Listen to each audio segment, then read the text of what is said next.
somebody needs to check the record books, because I'm convinced there's never been a race in the history of Formula One with so many penalties given.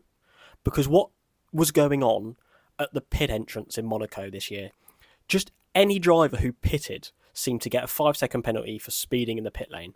Now, the pit lane limit is lower in Monaco than basically every other track. I think it's 60 at most tracks, but I think it's 40 in Monaco. Or it's possibly 80 and 60 in Monaco.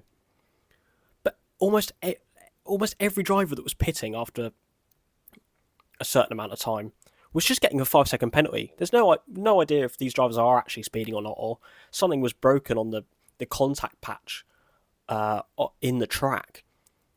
So someone needs to check that. Has there ever been more penalties and investigations in one race?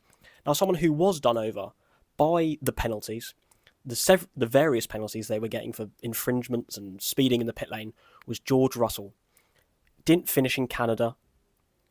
Really needed a good race in Monaco. Which I feel like we're going to be saying a lot this year is, well, he didn't have the good race that weekend, and he needed a good race this weekend, and he's not had it. But it's true. Russell had a horror weekend in Monaco. Didn't qualify near his teammate. I think he was 6th or 5th in qualifying. He then gets a 5-second penalty for the speeding in the pit lane, then doesn't serve his penalty when he then pits. So then he gets a drive-through penalty during the red flag, which is after Leclerc's crash, because they're checking the track and fixing it and sweeping it all away. And so he finishes rock last.